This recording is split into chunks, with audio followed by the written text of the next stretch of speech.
Assalamualaikum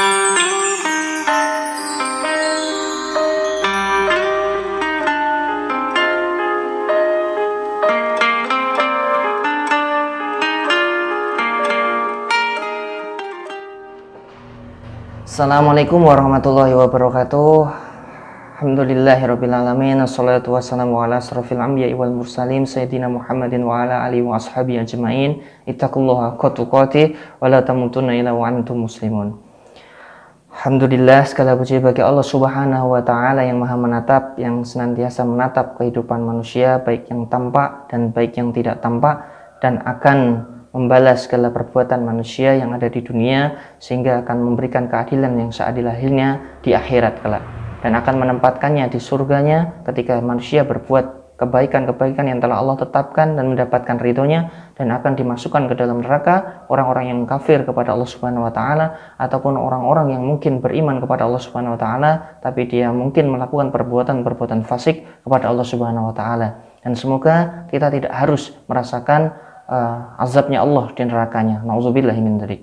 Teman-teman yang dirahmati Allah Subhanahu wa taala, alhamdulillah kita mendapatkan sebuah nikmat, yakni nikmat bisa hadir untuk melihat pengajian ini, dan semoga kultum ataupun pengajian ataupun ilmu yang singkat ini bisa bermanfaat bagi kita semuanya, khususnya bagi saya sendiri.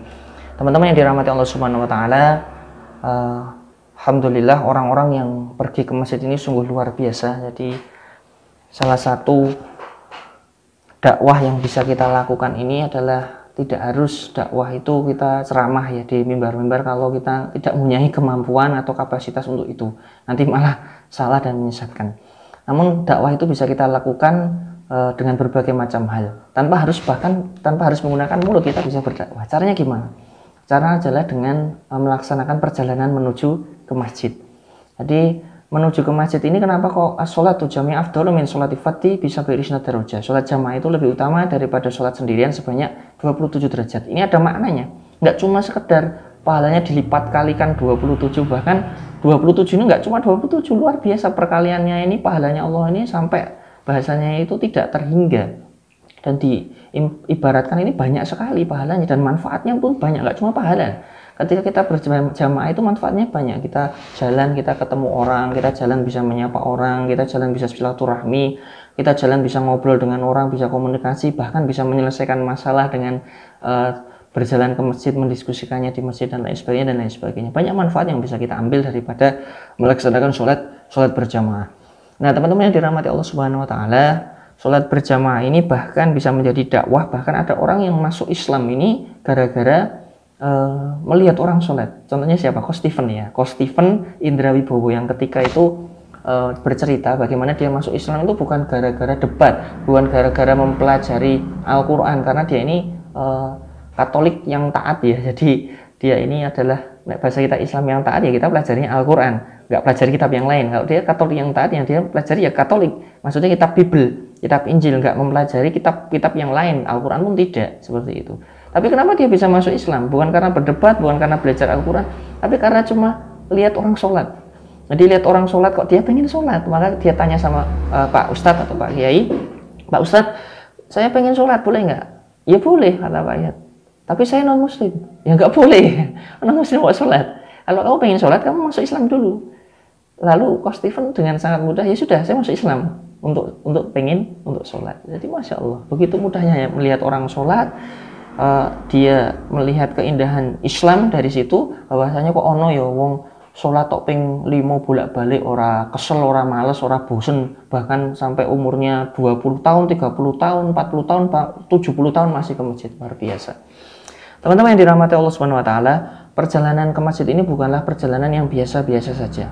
Perjalanan ke masjid ini adalah perjalanan yang luar biasa, yang sebagai implikasi daripada keimanan kita, sebagai bukti daripada keimanan kita. Perjalanan ke masjid ini bukanlah perjalanan yang biasa-biasa saja.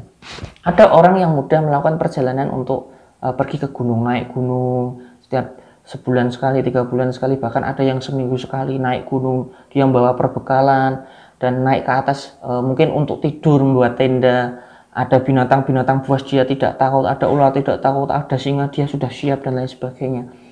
dia dimudahkan untuk naik ke puncak gunung tersebut yang sangat sulit menurut sebagian orang, bagi saya juga. Nah, tapi kesulitan itu mudah baginya, tapi belum tentu loh. Sholat berjamaah, melakukan perjalanan menuju ke masjid itu Allah mudahkan seperti perjalanan dia untuk menaiki gunung-gunung tersebut.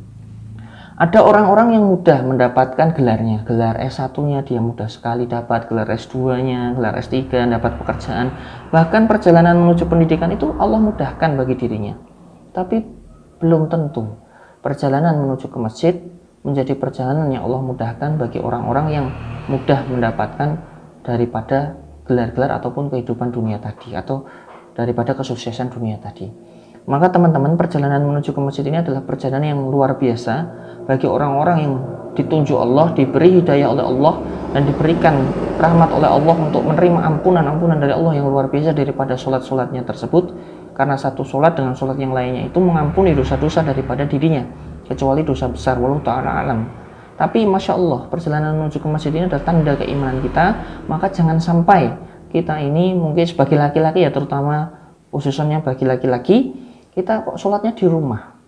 Kalau laki-laki soleh, insya Allah sholatnya di masjid ya. Kalau solehah ya, kalau kata ustaz yang solehah ya, jangan jadi laki-laki solehah yang sholatnya di rumah. Ayo kita pergi ke masjid, ayo kita berdakwah. Mungkin perjalanan kita mungkin nggak bisa ceramah seperti ini, kita mungkin nggak bisa ceramah di mimbar, nggak bisa kultum di mimbar, nggak tampil di TV.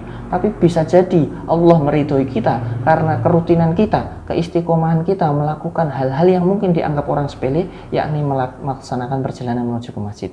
Maka yuk kita laksanakan perjalanan ke masjid, dan semoga dengan perjalanan kita menuju ke masjid ini adalah awal riyadhah kita, latihan kita daripada awal perjalanan kita di akhirat, yang perjalanan itu sungguh sangat panjang, dan semoga Allah memudahkannya daripada kita di dunia dengan memulainya dengan melaksanakan perjalanan menuju ke masjid. Semoga Allah ridho, dan semoga Allah selalu memberikan hidayah kepada kita semuanya, khususnya bagi saya sendiri dan keluarga, untuk senantiasa melaksanakan perjalanan ke masjid.